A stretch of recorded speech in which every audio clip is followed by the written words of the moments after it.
పీలేరుడు Rajampet MP Mithun Reddy liquor scam లో అరెస్టుకు నిరసనగా మాజీ ఎమ్మెల్యే చింతల రామచంద్రారెడ్డి ఆధ్వర్యంలో నిరసన ర్యాలీ. పీలేరులోని పిఎల్ఆర్ అపార్ట్మెంట్ నుండి స్థానిక అంబేద్కర్ విగ్రహం వరకు ఎంపీ మిథున్ రెడ్డి అరెస్టుకు నిరసనగా అరెస్టును తొలగించాలని కోరుతూ వైసీపీ ఆధ్వర్యంలో మాజీ ఎమ్మెల్యే చింతల రామచంద్రారెడ్డి వైసీపీ కార్యకర్తలు నిరసన ర్యాలీ చేసి ఎంపీ మిథున్ రెడ్డిని అక్రమ అరెస్టు తొలగించాలని కోరుతూ స్థానిక అంబేద్కర్ సర్కిల్ వద్ద అంబేద్కర్ విగ్రహానికి వినతి పత్రం ఇచ్చిన మాజీ ఎమ్మెల్యే చింతల రామచంద్రారెడ్డి వైసీపీ కార్యకర్తలు.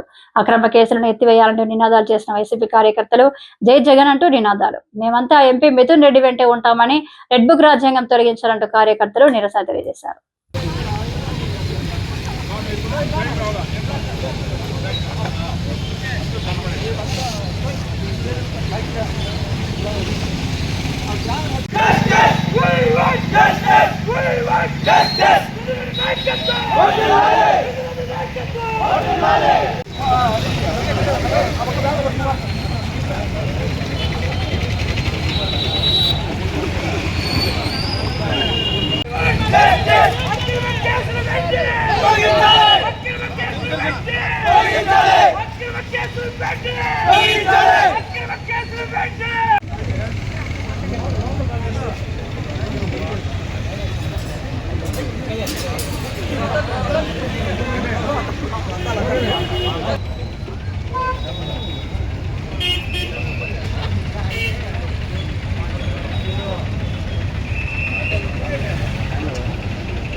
అందరూ